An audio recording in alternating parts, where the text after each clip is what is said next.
মুডটা অফ হয়ে গেছে, কারণ কারণ বলবো, বলেই ফেলি চলো তোমাদেরকে। কারণ কোস্তাবের সাথে একটু আমার ঝামেলা হয়ে গেছে, একটু কথা কাটাকাটি হয়ে গেছে। গুড মর্নিং বন্ধুরা, কেমন আছো তোমরা সবাই? আশা করি সবাই খুব খুব খুব ভালো আছে। আমরা কিন্তু সবাই বেশ আছি। তো সকালবেলায় উঠে আজকে চুলটা প্রথমে আঁচড়াতে হলো, কারণ চুলটা যথারীতি এলোমেলো ছিল আর প্রচণ্ড ঘোলানো একটা ব্যাপার ছিল, যার জন্য আজকে ঘুম থেকে উঠে সবার ফার্স্ট আমি চুলটাকে ভালো করে চিরুনি দিয়ে সামনেটা আসতে পুরো চুল ভালো করে একটু আঁচড়ে নিয়েছি, করে তারপর আমরা ক্লাচার আটকে নিলাম। এটা পাখুমে ব্রেকফাস্ট রেডি করেছি। পাখুম আজকে ব্রেকফাস্টে খাচ্ছে সুজি। খেতে নাম। সকালবেলা ওখানে উঠে বসেছি, কখন থেকে ডাকছি খেতে আয় খেতে আয়। নামো, এক্ষুনি নামো এক্ষুনি নামো, মামামের বাকি কাজ আছে না। চলে আসো চলে আসো চলে আসো, লক্ষ্মী ছেলে চলে আসো বাবা।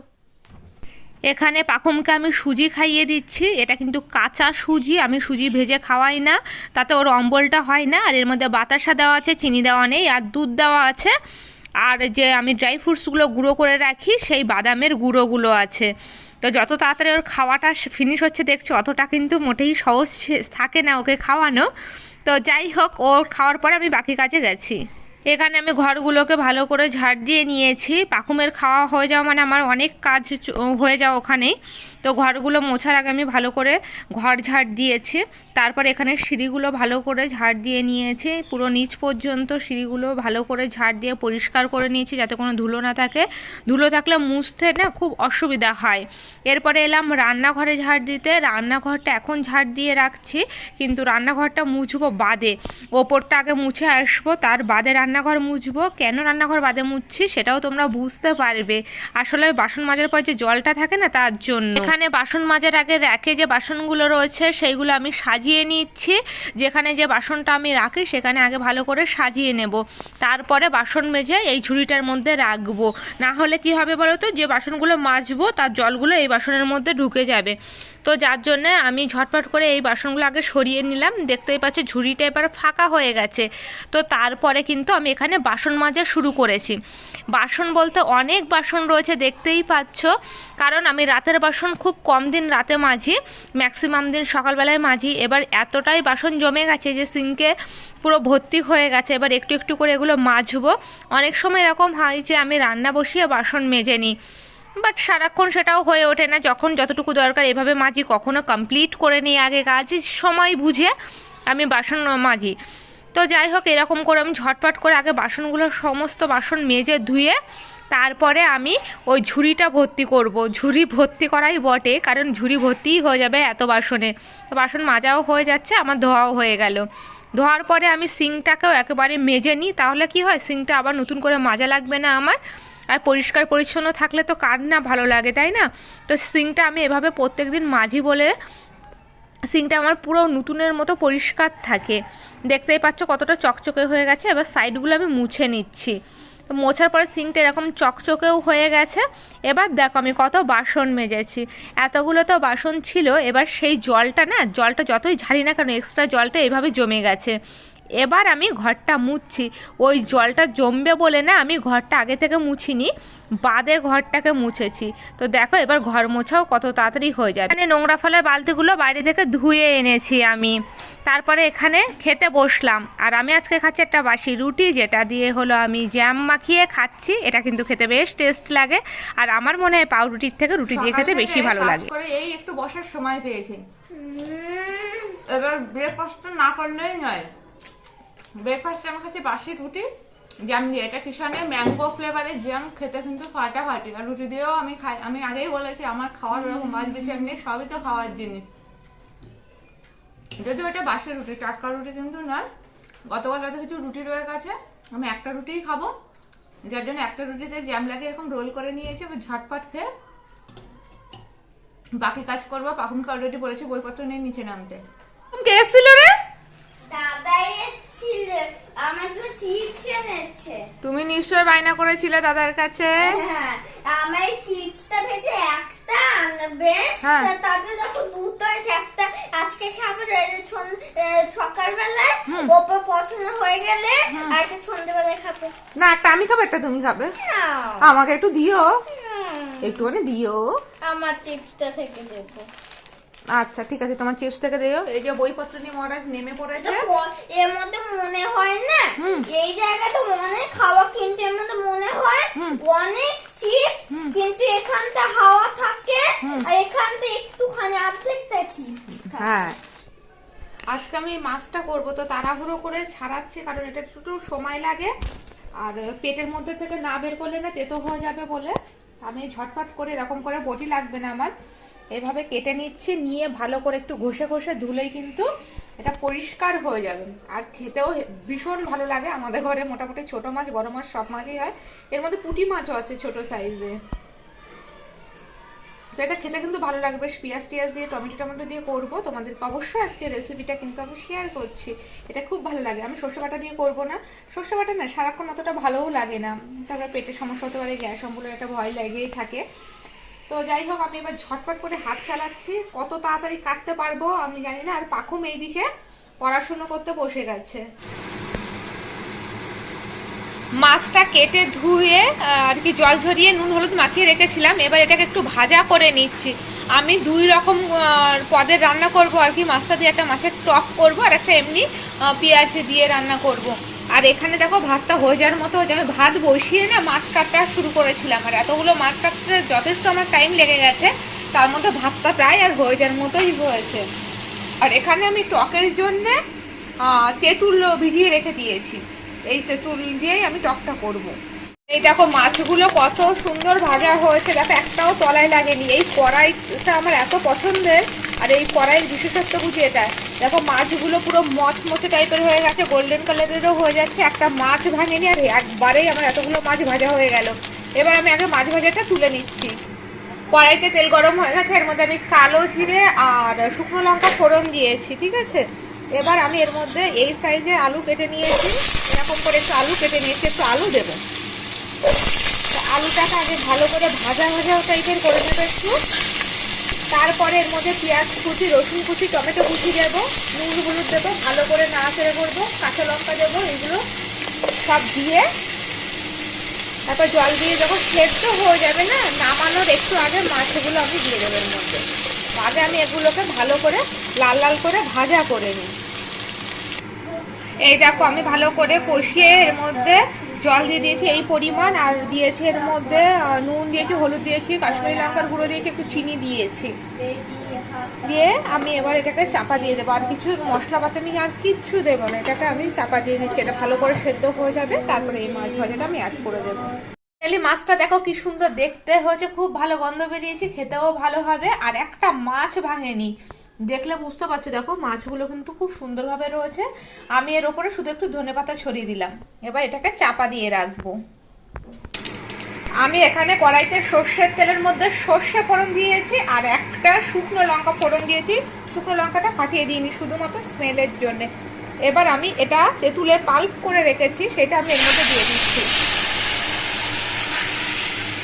এটা তেঁতুলের পাল্পটা এর মধ্যে দিয়ে দিলাম। এবার এর মধ্যে একটু হলুদ দেবো আর অল্প পরিমাণ চিনি দেবো, দেওয়ার পরে জলটা খুব ভালো করে যখন ফুটে যাবে তখন এর মধ্যে মাছটা অ্যাড করে দেবো।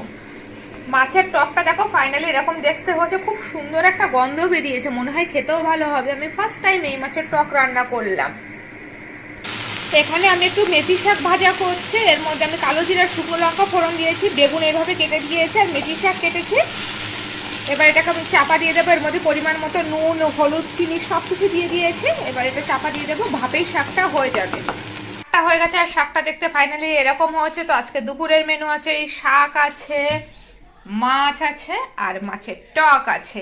এই হলো আমাদের আজকে দুপুরের মেনু। এখানে বাজার চলে এসছে, আজকাল বাজার গোছাতে হবে, এটাতে আমার সব থেকে বেশি আলসে কাজ করে। যাই হোক দেখি কি বাজার আছে। এখানে আলু রয়েছে, এখানে এইটুকানি লাউ রয়েছে, আর লাউ মনে হয় পাইনি কি জানি, যাই হোক এইটুকানি লাউ রয়েছে। এর মধ্যে দেখো কত কুল রয়েছে, যদি এই কুল আমার অতটা পছন্দের নেই, এটা মনে হয় কি জল ভর্তি কুল। আর এখানে বেগুন রয়েছে এইগুলো, এখানে রয়েছে গাজর, আর এর ভেতরে রয়েছে শিম আর কাঁচা লঙ্কা, আবার শীষ পালন। যতদিন শীষ পালন থাকবে আমাদের ঘরে খাওয়া হবেই হবে। সব থেকে মজা দেখো ক্যাপসিকাম গুলো কি দুর্ধর্ষ সাইজের না, প্রত্যেকটা ক্যাপসিকাম কিন্তু এরকম সুন্দর দেখতে, এরকম সুন্দর সাইজের, ভালো লাগছে দেখতে আমার ক্যাপসিকাম গুলো দেখতে। এখানে আছে ধনে পাতা আছে, আর এখানে আছে ভেন্ডি, মাই ফেভারিট ভেজিটেবল বলতে পারো। সব থেকে আমার পছন্দের সবজি ভেন্ডি। এই গরমকাল আসছে আর ভেন্ডি খাবো ভর্তি ভর্তি। আর এখানে রয়েছে এগুলো কি আছে, বিট আছে, আর এখানে রাঙালু। রাঙালুতে কিন্তু প্রচুর উপকার রয়েছে, প্রত্যেকটা সবজিতেই জানো তো প্রচুর উপকার। রাঙালু খুব ভালো বাচ্চাদের খাওয়ানোর ক্ষেত্রে। তো এই হলো আজকের বাজার। এবার ঝটপট বাজারগুলো গুছিয়ে আমাকে তুলে রাখতে হবে, আর এটা আমার সব থেকে বেশি আলসে লাগে। পাখুমের পড়াশুনো হয়ে গেছে, এবার ও বইপত্র গুছিয়ে রাখে যথারীতি। ওকে বলেছি নিজের বইপত্র নিজের কাজ টুকটাক করে নিজে শেখো, তো ওই বইপত্র কিন্তু আমি কখনোই গোছাই না, শুধু স্কুলের বইপত্র রুটিন অনুযায়ী আমি গুছিয়ে দিই। যদিও ও সব বুঝতেও পারে, এখন বোঝার মতো হচ্ছে, যেহেতু নিজের পড়া নিজে পড়ে নিতে পারে। তো সুন্দর করে ও বইপত্র এবার তুলে গুছিয়ে রাখছে। আমি এখানে রাতের রান্না করছি আজকে আলু দিয়ে, আদা দিয়ে, জিরে দিয়ে, লাউ দিয়ে আর নিউট্রেলা দিয়ে একটা নিরামিষ তরকারি। যার জন্য আমি প্রথমে সাদা তেল বলছি, সর্ষের তেলের মধ্যে ফোড়ন দিয়েছি তেজপাতা, শুকনো লঙ্কা আর সাদা গোটা জিরে। ঠিক আছে, এবার আলুগুলোকে আমি ভালো করে ভাজা করে নেব। এই পাশে নিউট্রেলাটাকে নুন দিয়ে সেদ্ধ বসিয়েছি। এটা সেদ্ধ হয়ে গেলে না ভালো করে ধোবো, ঠান্ডা জলে ধুয়ে ভালো করে চিপে জলটা বের করে নেব, কারণ নিউট্রেলা খুব ভালো করে ধোয়া উচিত যতক্ষণ এই ছানা ছানা ব্যাপারটা কাটে। আর এখানে এই পরিমাণ লাউ নিয়েছি, লাউটা কেটে মানে এই সাইজের কেটেছি, কেটে ধুয়ে জল ঝরিয়ে রেখেছি। তো আমি সমস্ত আলুগুলোকে খুব ভালো করে এখানে ভাজা ভাজা করে নিচ্ছি।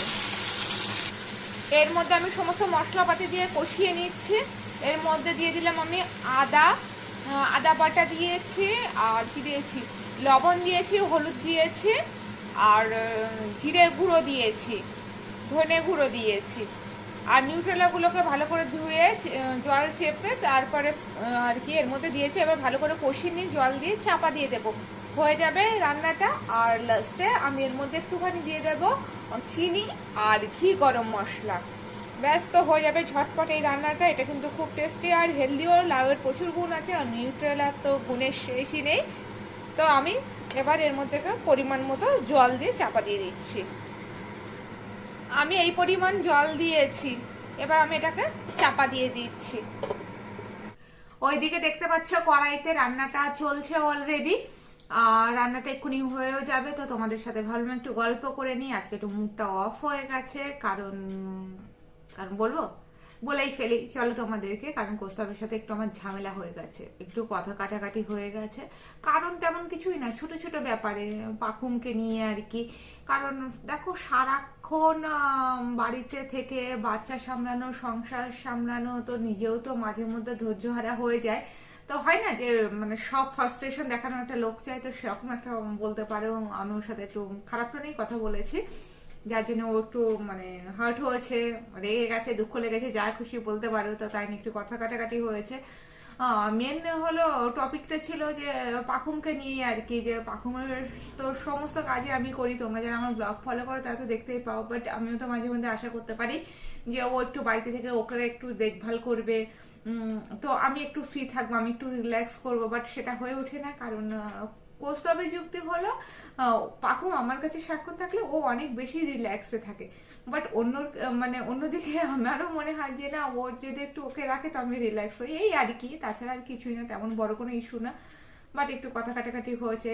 সব সংসারেই হয়, আমার সংসারও তার ব্যতিক্রম নয়, আর সব স্বামী স্ত্রীর মধ্যেই ঝামেলা হয়, আমিও তার ব্যতিক্রম নয়। কারণ সারাক্ষণ না ধৈর্য আর কি থাকে না। তো এই ছোটখাটো ব্যাপারে একটু কথা কাটাকাটি হয়েছে, সন্ধ্যাবেলা একটু মুড অফ হয়ে গেছে। তো এটা ঠিকও হয়ে যাবে, তেমন বড় কোনো ব্যাপার না। তো ভাবলাম তোমাদেরকেও শেয়ার করে, নিশ্চয়ই তোমাদের সাথেও এই ধরনের সমস্যা হয়। আর কেউ যদি আমার মতো এই ধরনের সমস্যা ফেস করে থাকে অবশ্যই কমেন্টস করে জানিও যে আর কার সংসার এরকম এরকম রয়েছে। এটা আমার মনে একটা কমন ব্যাপার। আর বিশেষ করে মানে যাদের বাচ্চা কাচ্চা ছোট না, এতটা বেশি অ্যাটেনশন দিতে হয় বাচ্চার পেছনে, ওই পরিশ্রমটা না কারোর চোখে লাগে না। হয়তো সবার কাছে এটাই মনে হয় যে কি আর সারাদিন ঘরের মধ্যে থেকে কাজ, একটা রান্না খাওয়া আর বাচ্চা মানুষ করা। তো এই ডায়লগটা দিতে যতটাই সহজ, অ্যাকচুয়াল ব্যাপারটা কিন্তু ততটা সহজ হয়ে ওঠে না। কারণ একটা বাচ্চা মানুষ করার পেছনে প্রচুর পরিশ্রম পড়ে, নিজের যে কাজ রয়েছে সেই কাজগুলো পর্যন্ত ঠিকঠাক মতো হয় না।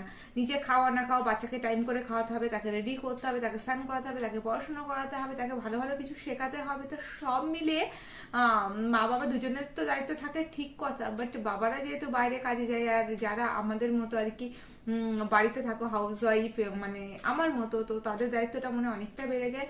আর সংসার এমন একটা জিনিস, যে বয়সে বিয়ে করে আসো না কেন, বিয়ের পরে যেন সংসারের দায়িত্ব আস্তে আস্তে বাড়তেই থাকে। সম্পর্কগুলো যেন সুন্দর করে রাখতে, সম্পর্কগুলো ভালোভাবে টিকিয়ে রাখতেও তো অনেক কিছু সংসারের জন্য করতে হয়, তাই না? যারা সংসারকে ভালোবাসো তো তারা আমার মনে হয় সবাই আমার মতো করেই ভাববে, যাতে নিজে একটু স্যাক্রিফাইস করলে, নিজে একটু কম্প্রোমাইজ করলে যদি সংসারটা আরো বেশি সুন্দর হয়, সবাই যদি হ্যাপি থাকে, তো সেই হ্যাপিটাতেও কিন্তু নিজের ভালো লাগবে। তবে সবকিছুর উদ্যোগ কি বলতো, নিজেকে ভালো রাখা। নিজে না ভালো মানে ভালো থাকলে তো অন্যকেও হ্যাপি করা যায় না। এই কথাটা আমি সারাক্ষণ বিশ্বাসও করি যে নিজে ভালো না থাকলে অন্যকে ভালো রাখা যায় না, আর নিজের ভালো থাকাটা সবকিছুর মধ্যেই খুঁজে নিতে হয়। তো আমিও আমার কাজের ক্ষেত্রে সেম জিনিস করি। তো এই কথাগুলো, কথা প্রসঙ্গে তো কথা ওঠে, তো এই কথাগুলো আর কি বলতে পারো মনের কথা কিছু তোমাদের সাথে শেয়ার করলাম, যেটা আগে কখনো শেয়ার করা হয়নি। তো বন্ধুরা, আজকে ব্লগটা আমি এখানে এন্ড করছি। যদি ব্লগটা ভালো লেগে থাকে তাহলে লাইক শেয়ার কমেন্টস করতে কিন্তু একদম ভুলবে না। আর মুখার্জি ফ্যামিলি ব্লগসকে অবশ্যই সাবস্ক্রাইব করে রাখো নতুন নতুন ব্লগের জন্য। আর হ্যাঁ, মুখার্জি ফ্যামিলি ব্লগসকে বিকেল 4টার সময় ইউটিউবে দেখতে কিন্তু একদম ভুলবে না। তো চলো এখনকার জন্য টাটা, গুড নাইট। আমার তরকারিটা এক্ষুনি হয়ে যাবে, আর তারপরে রুটিটা করলে ব্যাস হয়ে যাবে। তো চলো এখনকার জন্য টাটা।